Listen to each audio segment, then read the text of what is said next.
The danger lies in getting to the top 5. If you were to put him against anyone else who's come up in the UFC, like top 50, then a top 30, then a top 20, then a top 15, then his chances of losing skyrocket exponentially. So the quicker they can get him to the title, the quicker they can market and sell him. So to me, you're going to give me the new toy.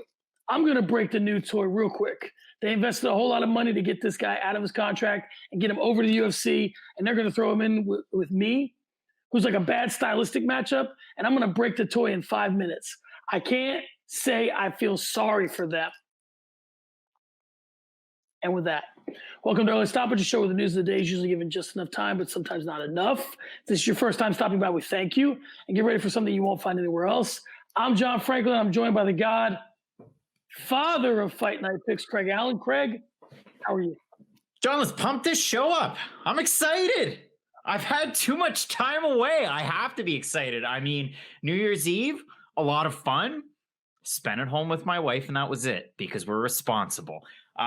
Christmas, very small gatherings, responsible. And now we're back in the orange zone in Fredericton, New Brunswick, Canada, which means Matt Allen's back in the house. It's like Corey's in the house, but Matt's in the house, and I can hear him all hours of the night. So, yeah, I'm looking forward to it. We get a lot of picks and predictions coming up this month. We get a lot of neat stuff coming up. I'm doing some cool graphic stuff on the side. The website. John, I'm going to announce something here before we get too far into it. It's no longer fightnightpicks.net, which 95% of the people out there had no idea that we had a website. For you 5% out there, it's fightnightpicks.com. You can find us at fightnightpicks.com from now until the end of days. Did I own it before and never used it? Yes. So now we're using it. fightnightpicks.com. When you say the 5%, is it the 5% like the 1%, like the upper crust of people that, no? Okay. Oh, I tried. On this episode of Early Stoppage, we talk the Chimaev Edwards curse, Coker's caveat, which sounds weird, and Figgy Smalls, but we begin with the return of Conor McGregor.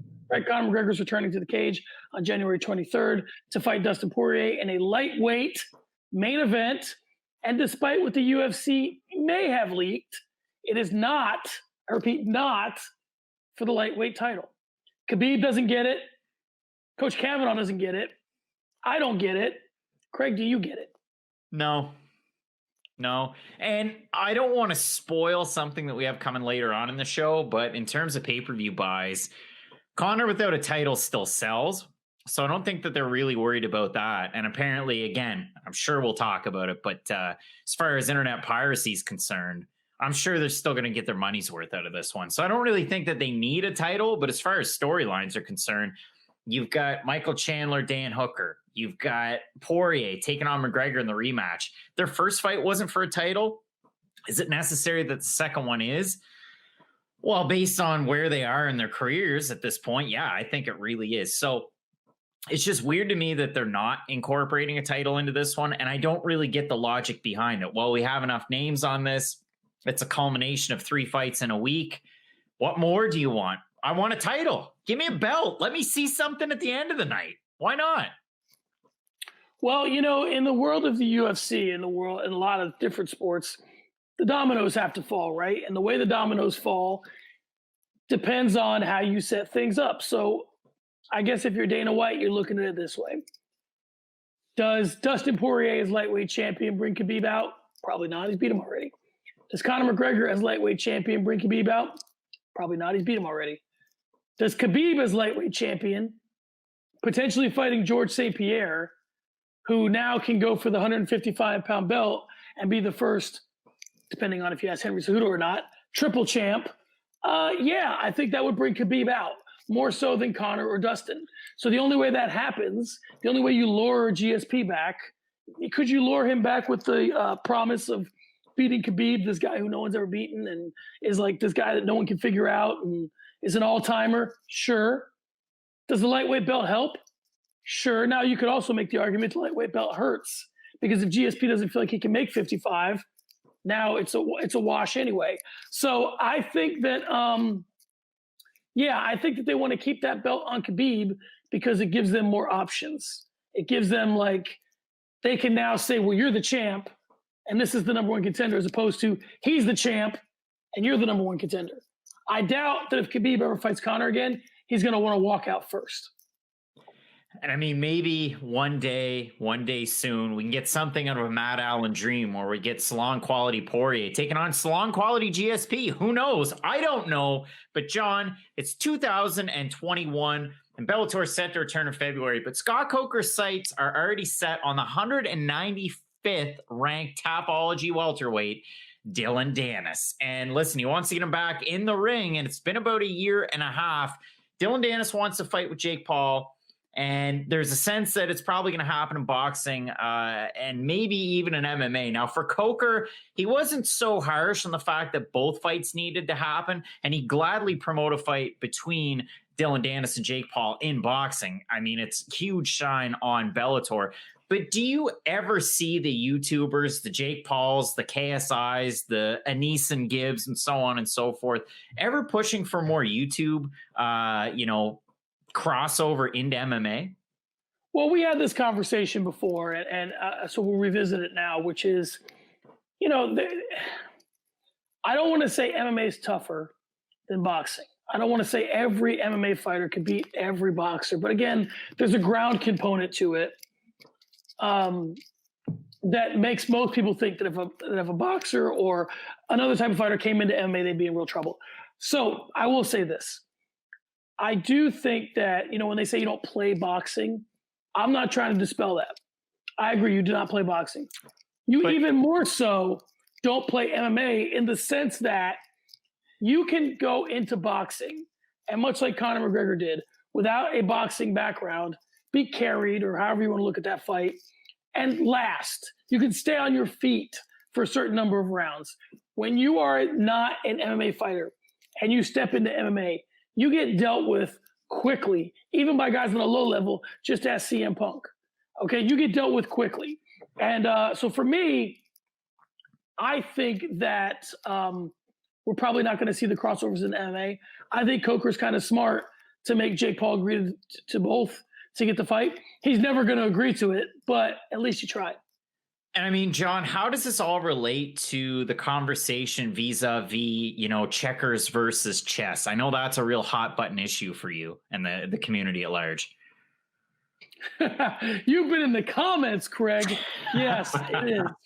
I think that, we'll have that conversation another day. All right. Now, let me give you my perspective. I'm sure we'll see some YouTube crossover in MMA.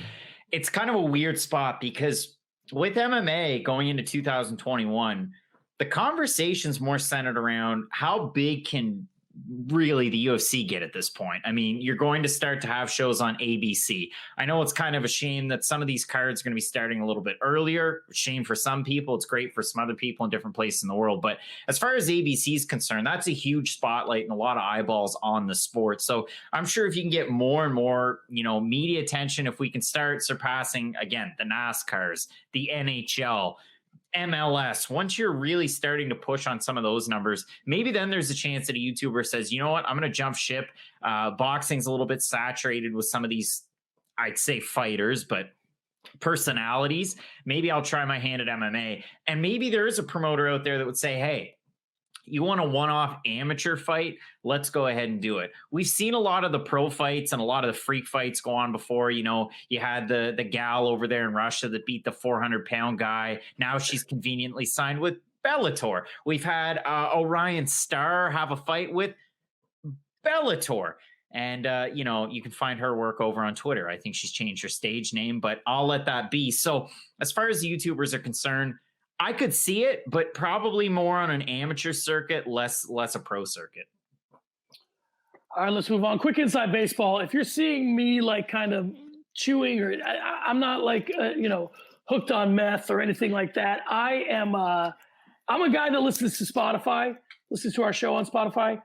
You guys should as well. It's a great way to listen to it. So I get a little obsessed with the audio, and I sound like I'm in the mob with my voice sometimes. So I got a little self-conscious about it. So this is just Ricolas, folks. I'm not hooked on anything I shouldn't be hooked on. And another inside baseball, like there's a special present in the mail on its way that resembles this. So, audio is something that we're working on in 2021, the production value in the podcast. But again, I teased it at the start. There's some graphic stuff, and not like Orion Star graphic stuff that's going to be happening with the channel. So stick around for that, because the reviews on the Instagrams were quite positive. So I'm really looking forward to it. Like I couldn't be more excited for 2021. I'm excited as well. All right, Craig, speaking of 2021, the UFC came out this week and said that there will be an increase in the price of their pay-per-views from $64.99 to $69.99. This, coupled with Dana White's promise to have a surprise, motherfuckers, for those looking to pirate his fights, gives the impression that there is some pressure to turn a pay-per-view dollar. Craig, is this business as usual, or is there more here? I think it's business as usual. Now, I say this not as like a tire pump, but I say this as me being serious. There was a time back in Fight Night Picks a year and a half ago, 2 years ago, when we would do fight companions and nobody watched because nobody knew us. And people want fight companions now, and maybe it'll be something that we end up doing, but it's really time consuming. You know, you do a live show and then you do 6 hours of fight commentary for fights that you've already covered all week. Listen, kudos to the guys that do it for the UFC. I'd love to have a job like that. All that to say, in doing those fight companions, you have to pay for that feed. And every now and again, something might, bug out, whether it's on satellite TV, whether it's on, a streaming service, what have you. But by and large, if you pay for that, you're going to get a way better quality stream that's going to work 9 times out of 10. So for me, I'm the type that always pays for the pay-per-views. I'm always watching on, I guess Bell up here is what I have on TSN or on Fight Pass. I go the legit routes just for the sake of consistency. I can see where some people might not, especially due to the fact that, like you said, they've upped the price from $64.99 to $69.99. It is hella expensive to be an MMA fan. I mean, you're a football fan. I could have DAZN up here in Canada and spend $189.99 and get a full season. What, a month or two of pay-per-views? I've already spent that being an MMA fan. And, you're a downtrodden fan if you're an MMA fan. Like, you're a niche fan at that. They charge a hell of a lot of money for this kind of stuff. So I can see why people might want to turn to those different avenues, the leaked sites that Brendan Schaub put out there into the world that end up getting shut down. I don't know if Dana White has anything up his sleeve, but I'd be interested to see if he does, for sure. Yeah, it's one of those things where it's like, the MMA world has always kind of had an inferiority complex. And what I mean by that is that, boxing has been like, we've had this conversation before. Boxing knows they're pretty. The UFC wants everybody to think they're pretty. And they understand scarcity and why you have to have distance between events to get, gin up interest. They understand all that. Now, where I think the UFC is missing out, and I think everything you said covered it perfectly. So I'm going to go a different route. I think why sports like the NBA, MLB, NFL, hockey, why they can give away their product for free and still make money is because of the inventory, right? They have 32 teams. In the case of the NBA, they play every day. No one's really gonna pay unless you're out of market. No one's gonna pay for that. So that's why they give it away for free. It's a lot to ask of a fan. So here's the thing that I think the UFC should do that would work. And I think that it would be a way to give their fights away and still have enough varied inventory to keep a fan's interest. This is a very good book by Lee Daly called Before a Fall, A History of Pride Fighting Championships. The thing that the UFC has that they do not use other than for the purposes of Fight Library is the Strikeforce brand and the Pride brand. Okay?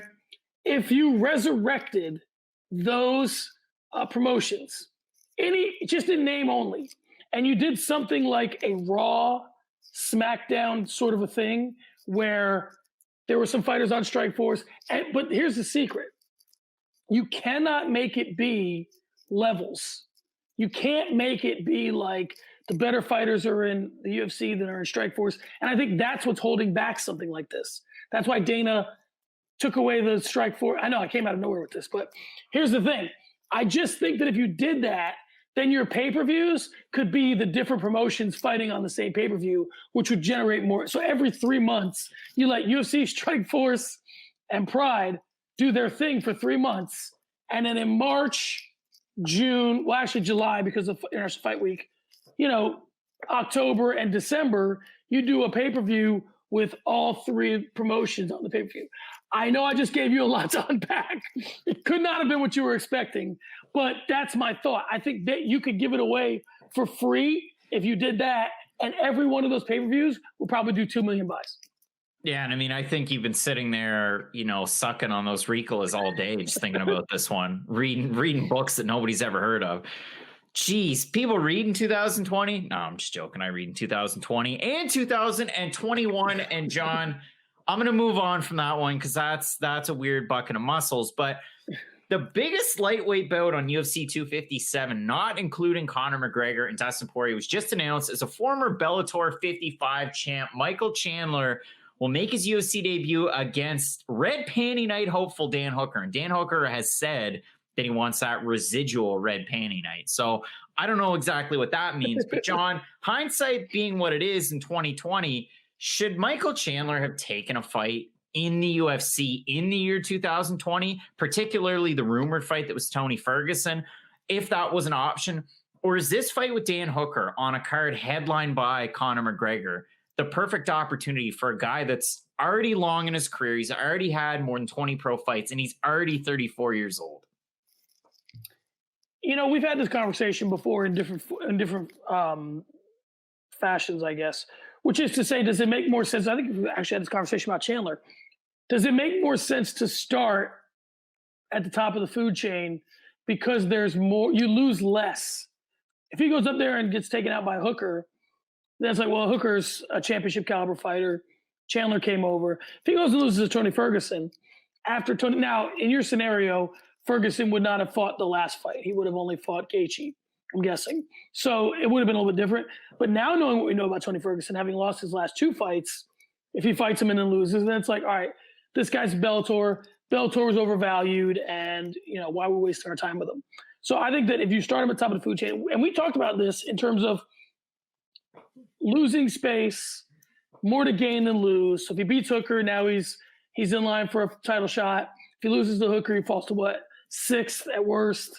So he kind of finds his level, even though we don't really know what we have. Same thing with Askren. You put him in there with Robbie Lawler. He's not that far disconnected from being a champion. He wins, he gains a lot. He loses very little, meaning he's not falling to the top 20 if he loses to Robbie Lawler. He's just outside the top 10. Maybe you can rebound. So I like the move against Hooker. I think it makes an interesting fight stylistically. So I think it was smart of the UFC. I mean, I think a fight against Tony Ferguson, again, it's so easy to say this, would have been the fight to take, right? Because Tony looked terrible in that fight. And Charles Oliveira was able to out-wrestle him. What does Chandler do well? Wrestles, and he has heavy hands and kind of a bit of a glass chin, but we'll find out what that's like against Dan Hooker. So I think, perfect scenario, you wait in already as an alternate for the fight between Gaethje and Khabib. You go in there and fight Ferguson. Boom. If you beat Ferguson, and it's such a big UFC name, and he was on such a run, people more or less forgot about the Gaethje fight in a sense, where he still had that aura around him, even with a terrible loss. It was still like, oh, well, that's Tony Ferguson. Even though he fired all his coaches and his dietitian, that's still Tony Ferguson. Even though he cut off all his hair and he's training by himself, well, that's still Tony Ferguson. I picked Ferguson to beat Oliveira reluctantly, but I did it anyway.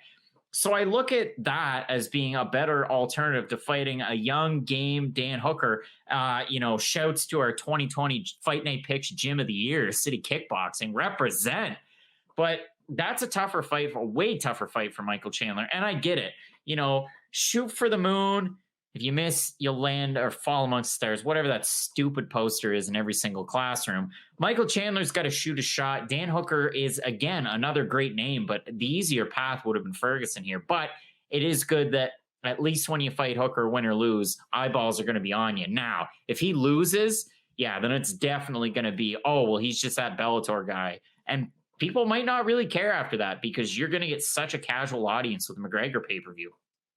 Well, and the interesting other thing about this is that it shows you a little bit what they think of Dan Hooker, unfortunately, meaning that I think the UFC is not willing to put someone in there that they think is a star if that star can get diminished. Look how long it takes us to see Jorge Masvidal.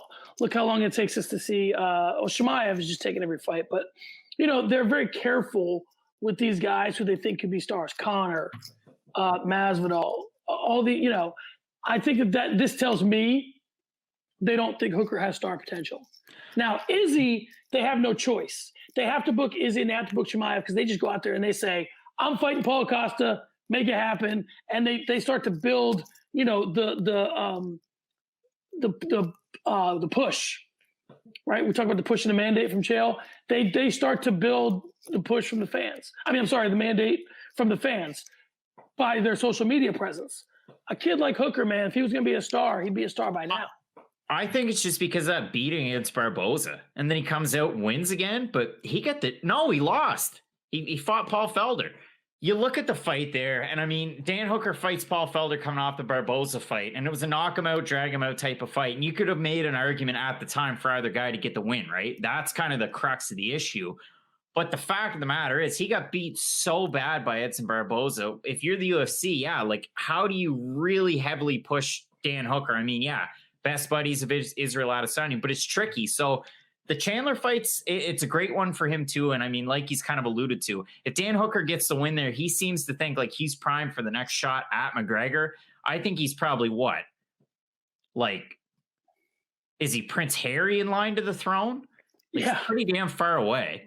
For sure he is. Yeah. Yeah. All right. Craig, Davis and Figueiredo wanted pay-per-view points, and now he has them. The quote from his manager, Walt Ishmael, reads as follows: the guy was sick and still fought so the pay-per-view wouldn't lose his main event. It was a draw. We saw it as a win for us. And now they said he deserves the pay-per-view points. The UFC really values a complete athlete, one that sells. You can't be good but not sell. That's why selling matters so much. That's what I always tell my athletes. So, Craig, I'll ask you the simple question here. Do you think Davis and Figueiredo deserves pay-per-view points coming off a draw? Do you want me to make it really complicated? Yes, please. So you go from UFC 2 Figgy 5 to UFC 2 Figgy 6. And you're going from a fight against Perez that people were interested in, and he was already kind of in the conversation for Fighter of the Year. Well, he demolishes poor Alex Perez and sends Timo Yama back to California, tails between their legs. They need a fight to fill in for their end of the year pay-per-view. Well, who's here? We got Moreno coming off a win over Brandon Royval. We have Davis and Figueiredo. If you two guys can hash it out, I'm sure there was a bit of a backroom deal for pay-per-view points right there, and they just didn't really talk about it. So for me, does he deserve the points off a draw? Again, if there was no kick to the dick that got called for a point, Figueiredo would have won in my eyes. I had it 47-47. But, between that and fighting, twice within the span of 2 weeks, I think he definitely deserves them. So, yeah, this guy is the star that you probably didn't know you were going to get in 2020. Yeah, I think the kid puts the work in. I appreciate that. He's got a super flamboyant personality. He went at Figueiredo. He went at Benavidez. He went at Olivi. That kid was trying to promote that fight. He was pulling out all the stops, disrespecting anybody that was that was in 10 feet of him. He dresses like a maniac. I think that he is. I don't think it's. First of all, you can make the argument all champions deserve pay-per-view points. So if that's your argument, then this isn't a discussion for you because you should have got him just by virtue of being a champion. Off a draw, I'm with you. I think that he is. Listen, I thought Moreno looked a little more impressive than you did in terms of what rounds he won, even though you're a bigger Moreno stan than I am. But, I thought I had him get in the fight. But if we go with it as a draw and then we say, well, the point that was taken away would mean that it wasn't a draw, well, then, yeah, it was a victory for Figueiredo and he deserves the points on that basis alone. But, yeah, I think this kid – I agree with everything that Walt Ismail said in terms of who this kid could be, and especially in that division, right? That division was on the chopping block. And Cejudo may have put it on life support, but Figueiredo has resurrected it. So I'll give him that. Thank you, TJ Dillashaw. All right, Craig, let's move on to Sparring Sessions. Craig, 100 years ago, we had this show on another network. I'm certain We talked about this. So it's time for an update. With the UFC seeking out stars by allowing some fighters to leave their division and chase gold elsewhere, and even entertaining the idea of others doing it, Petroyan, different guys, Figueiredo, jumping to different divisions. Do you think the search for a star is killing or will kill the promotion? I think it depends. This is going to sound weird. I think it depends on the division. So with a guy like Deiveson Figueiredo, like you just said, resurrected 125 pounds. And I said thanks to TJ Dillashaw, because if Dillashaw didn't lose in such emphatic fashion to Henry Cejudo, who knows where we could be right now. But you look at it, at the end of 2020, our male champ of the year, Deiveson Figueiredo. So kudos to Brazil's own, the sushi chef, the hairdresser, the maniac actual dresser, as said by John Franklin. So I look at Deiveson Figueiredo. If he wants to move up to 35 and challenge for the belt against Petr Yan, I'm cool with it. I don't think it devalues 125. It holds it up a little bit because, again, you have Manel Kape coming in fighting Pantoja early on this year. You have a lot of young up-and-comers. Askar Askarov's really hitting his stride. Yes, we lost Formiga, but we still have a very formidable top 10 in that division. And I get it. I make the jokes. There's only 16 guys in the division in total, but still, it's really exciting by and large. But then I look up at 85 and 205. 85's vibing right now. Marvin Vettori capped off a good year. You've got a lot of good fights coming up. Omari Akhmedov's fighting Tom Breeze on our next card, John. I know how excited you're going to be for that one. But I look at Israel Adesanya. Does he need to fight Jan Blachowicz? Does that fight need to happen? Fuck no. Like, I love Israel Adesanya for what he is at 185 pounds. Analyst of the year. That was very controversial. Reddit hated it, but I did it anyway. I love Israel Adesanya. I think he's the star that the sport needs. I equally enjoy Jan Blachowicz for different reasons. Polish power, guy late in his career, champion at 205. I want him to be there for a while. I want the fight against Glover Teixeira. See, I'm in a weird, headspace with some of these things, but I don't think that fight needs to happen whatsoever. And I think, to your point, seeking out stardom, is the search for a star killing the promotion? Well, to me, Israel Adesanya is already a star. He's their biggest star. Does him beating Jan Blachowicz really make him a bigger star? No, the only reason why they had that fight is to entice John Jones to fight Israel Adesanya. And then, if Adesanya wins that fight, megastar. But some of the things that they do, it doesn't make a ton of sense. However, there's a lot of other promotions that do stupid shit like this too. Remember Bellator 206 when Douglas Lima fought Rory McDonald and they wanted to make Rory McDonald a superstar? Or when they made Rory McDonald fight Gegard Mousasi at 85. And it was like, well, is he still even close to the same? And he was shooting for Imanari rolls and getting finished. Like, Bellator's done weird stuff like this. KSW's done stuff like this. The Khalidov fights against Narkun, they didn't need to happen, but you're trying to build some sort of buzz. So the UFC isn't the only one to do it, but some of these decisions are weird. Like, I don't understand some of them. Well, yeah, I agree with you, but my pushback to that would be that those promotions have to do those things.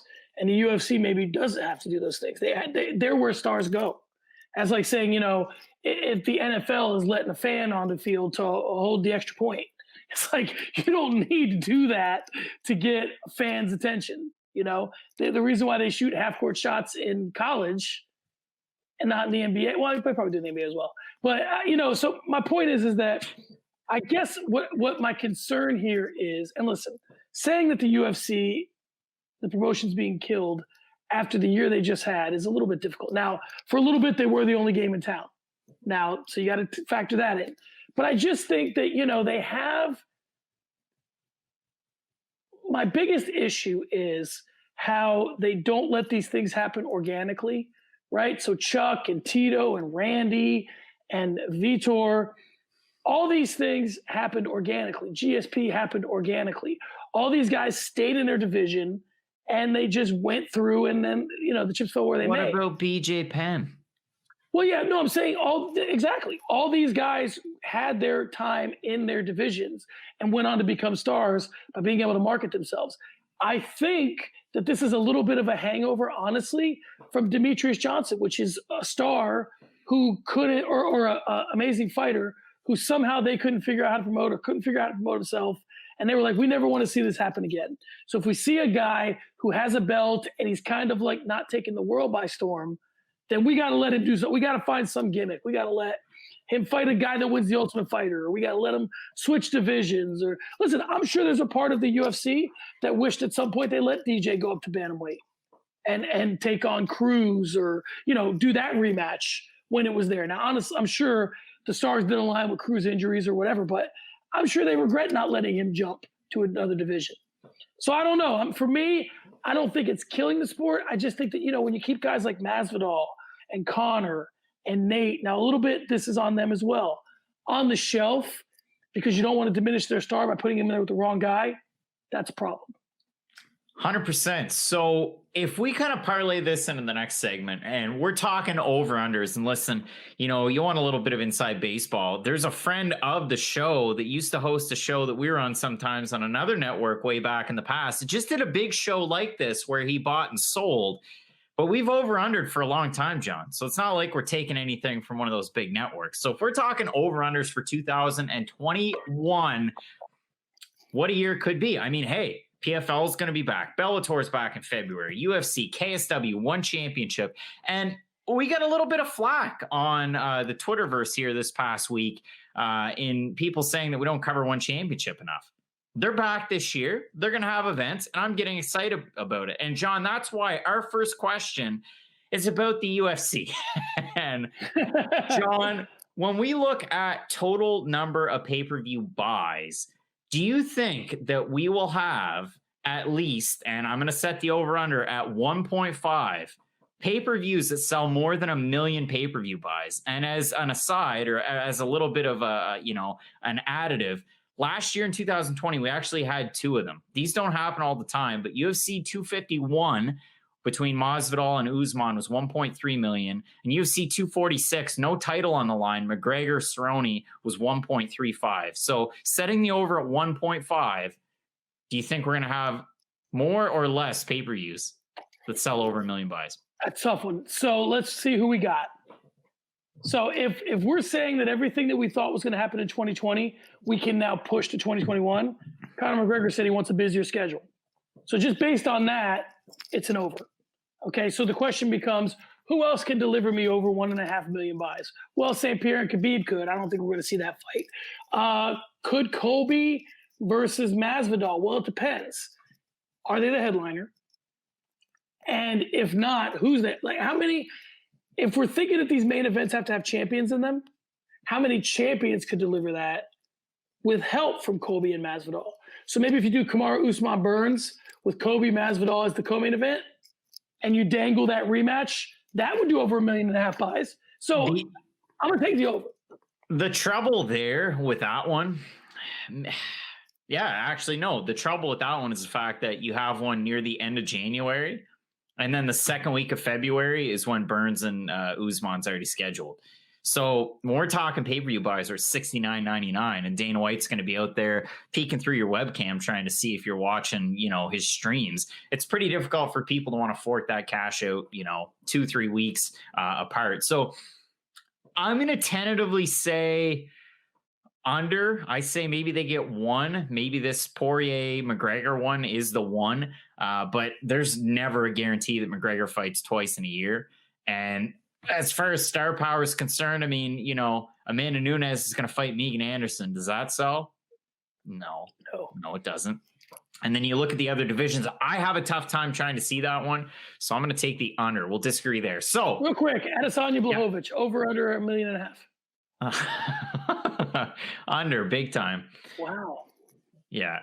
Listen, I love Poland. I love the rap music. I love the dance music, but I don't think that they can accrue for that many buys. Fair enough. I just don't see it. All right. So we're already talking Kamaru Usman, Gilbert Burns. John, we got that fight coming up in February. The number of UFC welterweight title fights set at 1.5. And for context, Usman fought once. Usman fought once in 2020. Burns fought twice in 2020. Who knows who's going to win that one? How many welterweight title fights are we going to get in 2021? So if Usman Burns is legit, right? So we know that's scheduled. So and it's early in the year. So if Usman wins, he likes to take time, man, and that's a problem for me. He fought 3 times in 2018. He fought twice in 2019, once in 2020. And then, in fairness to him, it was a pandemic. So because the fight's early, I'm gonna say he tacks another one on, and I'm gonna say it's the winner of Masvidal Covington. I'm glad that was at least. I'll take the over. Because I mean, normally when I set over unders, we're usually both way over. So I'm going to go over on this one. I'm going to say, yeah, probably 2 or 3, depending on who wins that fight. Gilbert Burns likes to be busy. I know he only fought twice last year, but for the same reason that you had mentioned. So hopefully we get more than one, because that'd be tricky if we didn't. So let's tackle a topic that we've already covered. Khabib Nurmagomedov, will he fight in 2021? That's basically the question. If we set the over-under at 0.5, are you going to take the over, or are you going to take the under on that one? I really don't think he's coming back for anybody except for GSP. And I just can't see GSP coming out for him. I don't see it. I don't think he wants anything to do with Conor. The only thing that gives me pause with this is that he bought that promotion.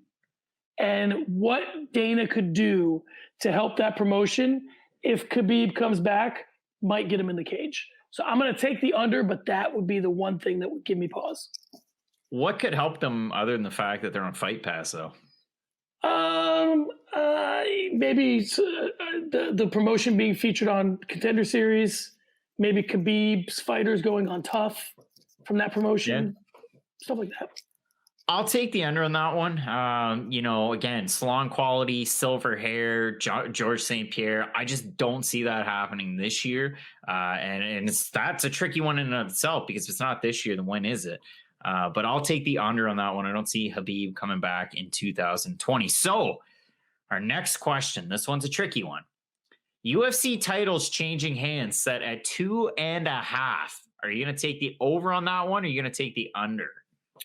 All right, well, let's start talking about who's up for grabs, meaning like who's vulnerable is the word I'm looking for. Blachowicz could lose his. Stipe could lose his. If Adesanya vacates, there's one. So I don't know if it would change hands. So there's 3. Welterweight. Usman's good, man, but we keep forgetting how good that Burns kid looked.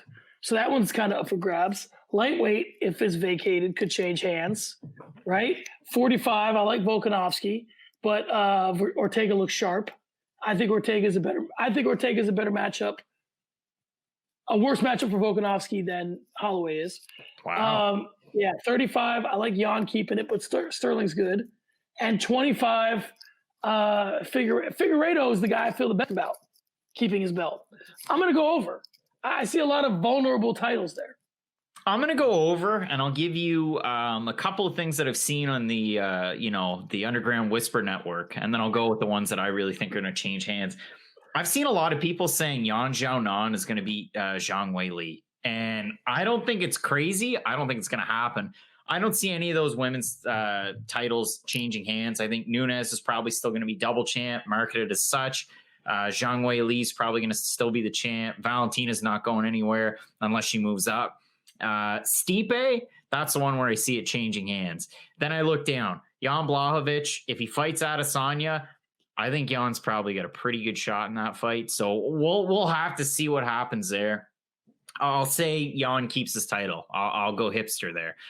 Adesanya's still the champ at 85. Usman's still the champ. Lightweight, you're going to have a changing of the guard there. Volkanovski still. Jan still. So that brings me to what? That's only 2. I guess I'll go under there.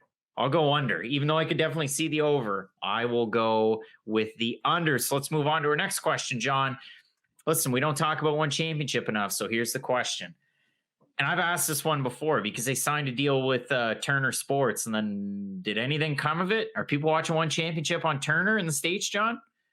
No. No, okay. American One Championship card set at 0.5. Is there going to be one championship in the United States of America in 2021? Well, first things first, we would have to assume that someplace opens up enough for there to have a card. What we're seeing is that, like, football, so that'd be an outdoor stadium potentially, but it's a long year. Listen, this time last year, we didn't even know what the coronavirus was, most of us. So for that perspective, a lot can change in a year. I'm trying to figure out where they would go. Do they go to Vegas? Probably not. Huh? San Antonio. San Antonio. So, all right, where do they go? Washington, maybe? Do they go to Vegas? Do they go to New York? I'm going to take the under. I just don't see the path. I'm dead serious on Texas, though. In watching the Canelo fight against Liam Smith, they had fans in attendance there. Like, it was kind of fucked watching it at home because, there's a pandemic going on and it's not going good in Texas, let alone the US. So it was weird to watch that. It was really weird, but that's kind of the only place. And then you got to consider, okay, well, is it a draw in terms of fans in Texas? One championship? I don't think so. And then you got to look at it from, is there a pay-per-view model there with one championship? No. So it just doesn't really shape up for me. So I'm going to say no. I'm going to take the under on that one. But I want to add this because, again, not enough one championship coverage. I really enjoy the product. I really do like it. I mean, Michael Chiavello, nice guy, from dealing with him. Mitch Chilson does a good job on the broadcast. They put out a good product.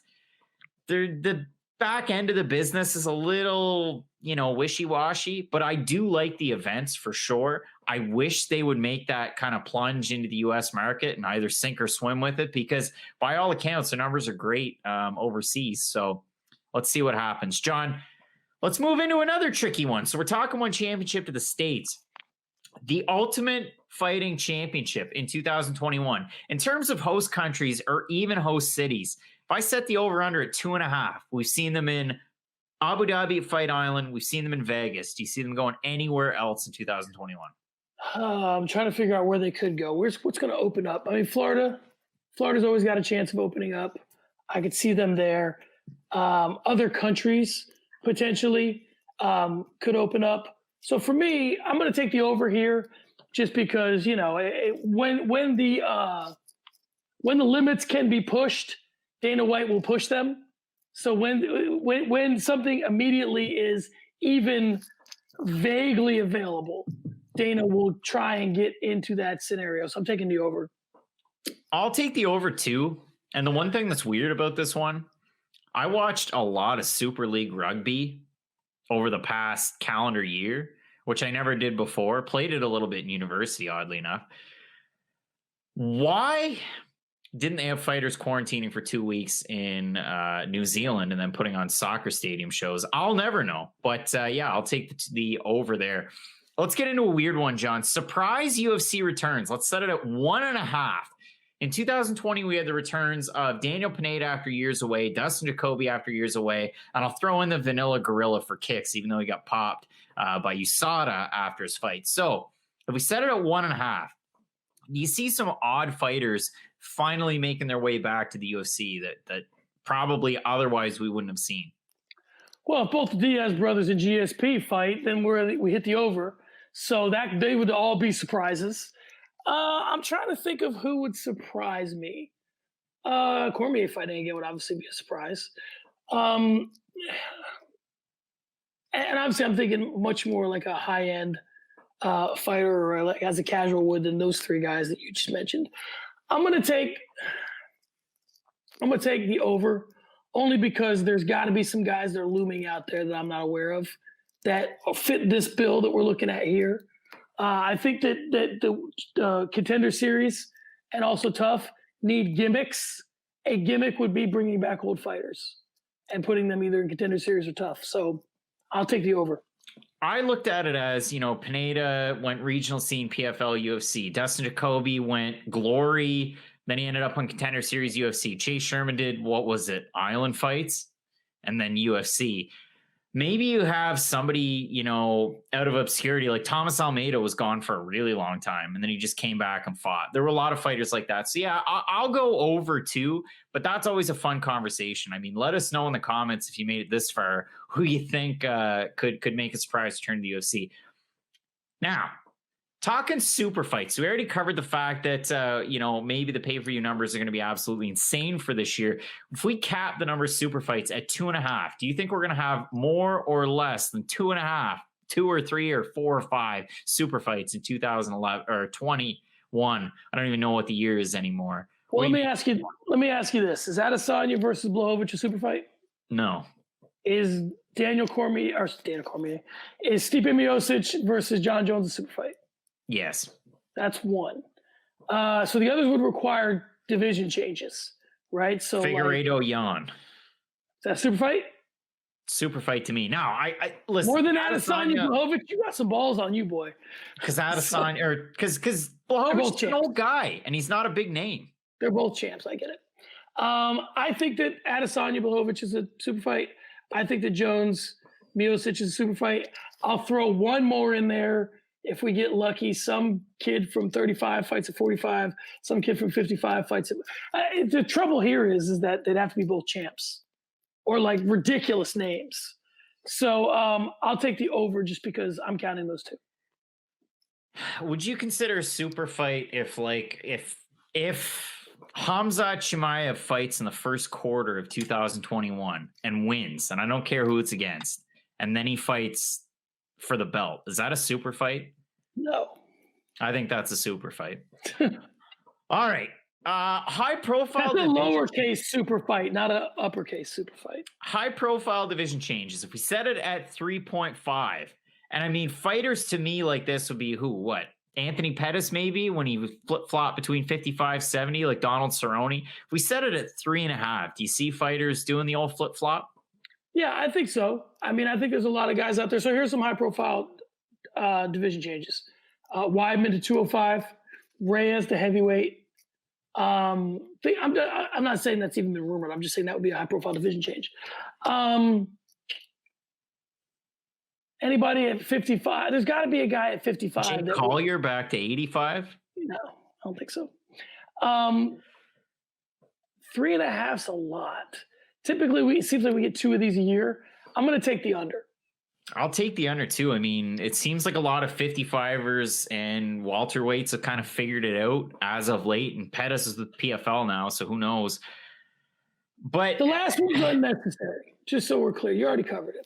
I gotta say, I mean, if this one's just a UFC only one, I take the under. But if we're gonna consider Bellator in this one, they like to do crazy stuff like that. Like, will Patricio Pitbull fight Juan Archuleta at 135 pounds to become a triple champ under Eric Albarracin, or 2020 trainer coach of the year, Eric Albarracin? That could happen. So that's another high profile one. They always have 85ers fighting 70-pound guys. Like, it just, Bellator does weird stuff like this. So you could take the over if you consider the other major promotions. So we will end that one there then. All right, Craig, let's move on to For the Gram. I want to talk Chimaev and Edwards. I don't think this will raise to the level of Khabib Tony, but I believe we're on cancellation number 3 here, which begs the question, is Chimaev versus Edwards cursed? And if so, do you go away from it only to come back, or do you keep trying to book this fight? Because honestly, the fight makes a lot of sense, and I don't know who else you'd book them with that doesn't just leave one or the other on the shelf for a minute. What do you do with? Does it make as much sense as when you're, coming down off of COVID and you get off a plane without a mask and then go shaking people's hands? No. To hang out with Ramzan Kadyrov?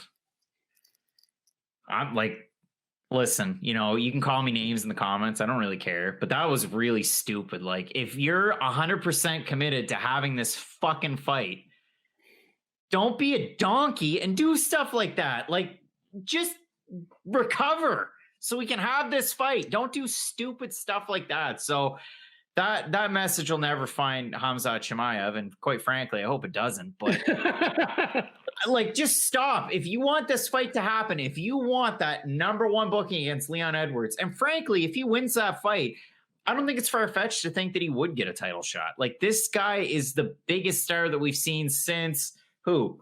McGregor, Silva, GSP. Like, it's crazy to say things like this. It's like when, who was it? Like it sounds like one of those Mike Goldberg comparisons, but it's not that crazy. So I just wish Hamzat would show a little bit of, restraint in, hanging out with dubious characters while coming down off of COVID. And it doesn't even have to be dubious characters. Just, have a little bit of R&R, man. All right, Craig, I'm going to do this unapologetically. I want to talk Kevin Holland, Derek Brunson. I just do. Holland's throwing shade every chance he gets on social media. The matchup seems solid. Is there more to this Holland-Brunson fight than meets the eye, or am I just overly enamored with Holland? Talk to me in one Twitter hitter. Talk to me about how I should feel about this fight. Derek Brunson's good on social media. I'll give him that. And this is a guy that, a year ago or so, everybody thought like he's going to fall right off the map. One more loss and that's it for Derek Brunson. But he's kind of been in that category for a really long time. They give him the uber prospect that is Edmund Shabazian. And what does he do? Well, he blows the doors off poor Edmund. And so what do you really get out of Derek Brunson? To me, huge gatekeeper. He is that guy now. He's what Vitor Belfort used to be at 85 for a while. Listen, these guys seem to beef. I want to see the fight. I don't know if there's any smoke and mirrors behind the scenes that, you don't know about or the fans don't know about. But that's got to be a fight that you want to see because, Brunson's a great wrestler, a bit of a glass cannon, but he hits hard. He saw what happened against Shabazian. So a fight with Holland would be great. I can't wait to see it. Is that a super fight? Does that count in the super fight category, John Franklin? No, it doesn't. I do have a question for you. I'm going to give you a spectrum here, right? And on one end of the spectrum, because I want to see where Kevin Holland's going to be next year, the end of this year. If one end of the spectrum is Kevin Lee and the other end of the spectrum is Jorge Masvidal, which one is Kevin Holland closer to? In terms of his star power, blowing his ACLs, or no, like Kevin Lee was this guy, and I know he got injured, but Kevin Lee was this guy who we seem to just keep saying over and over again, that guy's going to be a star, and it just never happened. So, I think he's a star, but I think I would side more with Kevin Lee than I would with Masvidal. I think it's going to be bum ACLs over hard right turn. All right, Craig, let's move on to posting to the book. Say hi to everyone's grandmother. Say hi to all your conspiracy theorist friends. There you go. Craig, future friend of the show, Ryan Russillo, ends his podcast with life advice. So let's try our hand at it. This week, Dan Henderson kicked his daughter's boyfriend, which is an odd phrase, in the leg. Like really kicked him in the leg. So you tackle this as a boyfriend, and I'll tackle this as a father. Was Dan out of line? I feel like the kid probably asked for it. So if I don't even know how to tackle this as a boyfriend. Like if your girlfriend's dad is Dan Henderson, do you go like, fuck it, kick me in the fucking leg? Well, probably not. Like I wouldn't do that. I'm scrawny. And did you see the look, like right before it cuts at the end of the video, did you see the look in Dan Henderson's eyes? It was like, oh shit, I shouldn't have done that. Like, he kicked him so hard, and he did have scrawny little legs, and that little leg was like posted up, and he kicked it and flexed. Like, why? As a boyfriend, why? Why would you put yourself in that position? Like, I don't know. Chael Sonnen did a whole 10-minute video on this one, and if Ryan Russillo ends his podcast with life advice, what does Chris Broussard end his podcast in? I don't know. That's a good question. I'll listen to Chris Broussard. So I'll say this as a dad. Well, I'll say this first as a boyfriend. When I was younger, I had any number of dads who would sit me down and try and muscle me and give me the whole, like, that's my angel, that whole bit. And I will tell you that from my perspective, when they did that, I was like, listen, I'm going to do whatever it is I'm going to do. And this old man trying to muscle me is not going to change that. Now, with that being said, none of those old men were Dan Henderson. So let's set that aside. As a dad, I'll say this. I haven't yet, my daughter's 3. So I haven't yet had the conversation with her, obviously, about this kind of stuff. But I will say this. Friends of mine's daughters who are older, I have always just sort of told them about the ways of the world.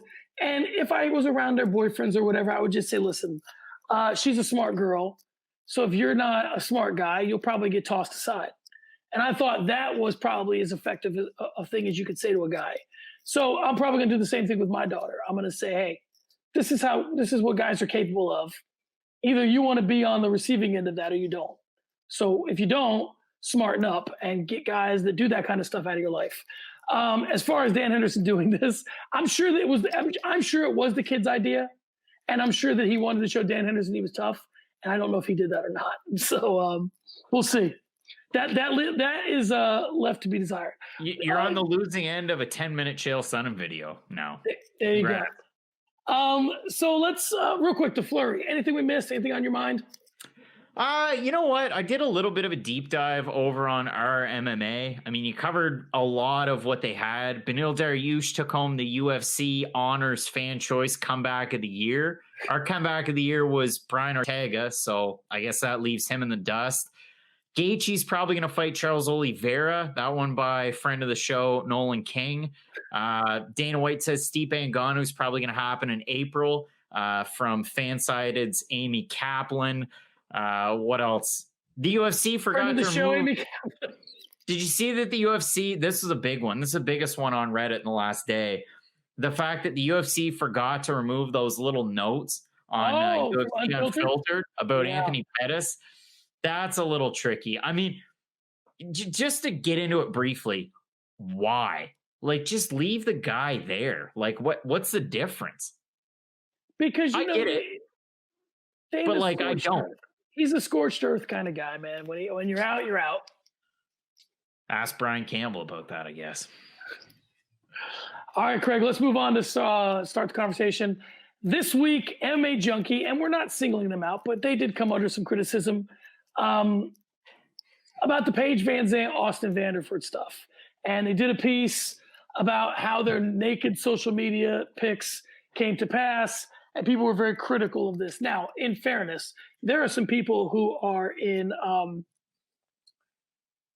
who's been affiliated with MMA Junkie who are high-ranking members of the MMAJA.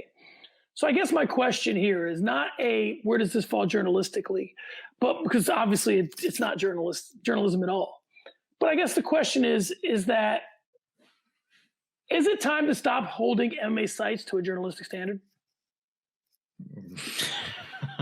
I mean, really, like, why? I know it seems like a silly question. It seems like a silly question. My point here is that I don't know how many people who are affiliated with MMA sites self-identify as journalists, even in the first place. So let's start there. And if they don't self-identify as journalists, and maybe half your staff does, and half your staff doesn't, so then what is the impetus by the site to be a journalistic?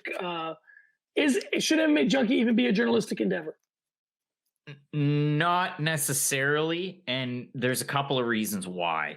That one article that you bring up, the Paige Van Zandt, Austin Vanderford one, it was more or less a transcript of the interview that George Garcia had with Austin Vanderford, where George asked Austin about, like, what's the whole crux of your Instagram post? How do you guys figure out what pictures you're going to take, the poses, what does your family think of this, so on and so forth. Somebody turned it into an article. There's not even a name at the top of it.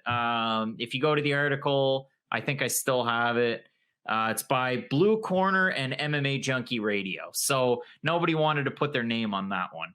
I'm all right with stuff like that. I'm not 100% the biggest fan of, Junkie reposting the same article 6 times in the same day about, Jake Paul throwing water balloons at Dylan Dennis. I thought that was a little bit ridiculous. So maybe that's the one that I would pick on a little bit more. But, and I'm going to make this one short so I don't go rambling, I made a video about Mike Tyson, Roy Jones. People got upset about it. We just added at FightNightPicks.com rain in threes for the New Orleans Pelicans, Josh Hart. And Josh Hart, not that Josh Hart, but Josh Hart with Fight Night Picks is going to go at some of these subjects with a bit of a bit more of a journalistic angle than the picks and predictions or the fun that we have on early stoppage. You know what I mean? So you could ask the same question to me. is there certain, journalistic integrity that I have to uphold when I'm talking about Austin Vanderford and Paige Van Zant's Instagram fiascos when compared to some of the features work or some of the work that Josh Hart's going to do on the website? I don't think those two things are always, they all have to be created equal from that same standard. And you talk about the MMA Journalists Association, John. You're talking to one of the MMA Journalists Association's finest right here. So do I have to keep myself up to those standards all the time? Well, I try to, but sometimes they're a little bit ridiculous. And honestly, who follows them anyway? So it's a tricky one for me. I think where it gets weird is you wear a lot of hats, right? And I think that, are you an entertainer? Are you a YouTuber? Are you a content provider? Are you a journalist? These things, are you is Brendan Schaub, he's a horrible example, but let's just use him for now. Is he somehow an MMA personality, or is he an Instagram model, basically, where he just posts pictures of him riding his mountain bike and his shoes, and that's that? I think that there's a fine line that there are certain guys who do an effective job of avoiding that, right? They're old heads. Josh Gross, Ben Folks. Typically, they don't do the kind of video that would have like a cool thumbnail on it, and it's like whatever, they don't do YouTube content necessarily. I mean, Ben Folks has done some stuff with MMA Junkie in the past. I want to say he was the originator of the Blue Corner. He did something like that. I can't remember what he called it. But anyway, my point is that those guys typically toe the line.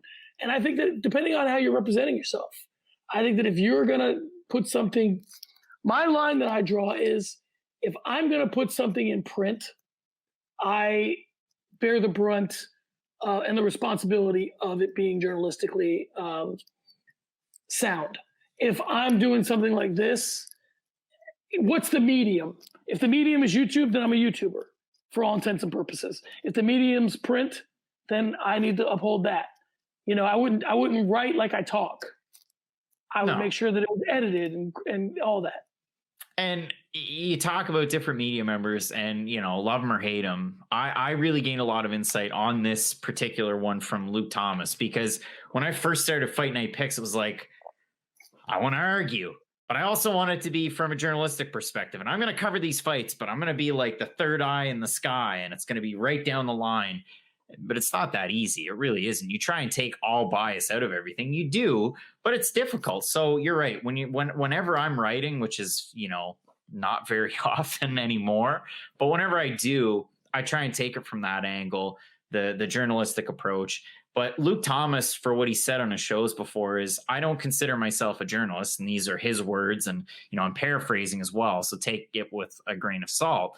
But he doesn't view himself as a journalist, more of a media member. I would have to consider myself that. If there's any box you could put me in, I would just say I'm a media member, not necessarily a journalist. And should I even be in the MMA Journalists Association? Probably not. But do I take the time to send them an email and say, hey, kick me out? No. I agree. I agree with Luke Thomas. I will say that he's morphed as the medium has morphed, as the sport has morphed, meaning when he started, everyone wrote. The one thing I will say, and I'm very critical of this person, and I want to go ahead and pull it back a little bit, which is Ariel Helwani, in the sense that I don't like this whole like Ariel's cocky thing he's been doing lately, but he is the best in the sport. Cadillacing it a little bit is not necessarily for me, but I think that he has had as many opportunities as anyone to sell out. And he's done it the least amount of a lot of people. I mean, really, if you really want to break it down, you can say what you want to say about UFC Tonight and was he getting paid by UFC or Fox? Okay. But a lot of times, I mean, he could have been working for the UFC long ago. Whatever offer Josh Gross got, I'm sure Ariel Helwani got. And he has pretty much done some version of what he's always done. Right? He does his show. Now he does the thing with Helwani. He does the thing with Chael. He'll do some interviews. He doesn't do as many interviews as he used to, but that was kind of always his thing. He does reporting for ESPN. So he has kind of kept it close to what he always was. And you got to respect that about him. Other people have seen that, okay, And I get it from their perspective. Errol's at the top of the game. He can afford to stay who he is. You know, there's a line, and I won't do it completely because it uses a word that white people should not use. But Jay-Z has a song called Can't Knock the Hustle. And in Can't Knock the Hustle, he says, you can't knock the way eating. Can't knock the way someone's eating. And if that's the way that MMA Junkie has to eat, there's something to that, right? So I kind of fall somewhere in the middle, I guess. I agree. I mean, that's the thing, right? That's the thing. You just got to be somewhere in the middle and live there, I guess. And with that, we end the show like a couple of gangsters. This does it for this episode of Early Stoppage. It's in the books. I can be followed at SM Quarterman. Craig can be followed at Craig Allen FMP. The fight has been stopped. We'll see you next week. Craig, say something witty. Go back and check out the 2020 Fight Night Picks Awards. It's not too late. Go back and check them out. It's still award season. Check them out. And first show of 2021. More shows in 2021. Let's get into it. Let's get into it.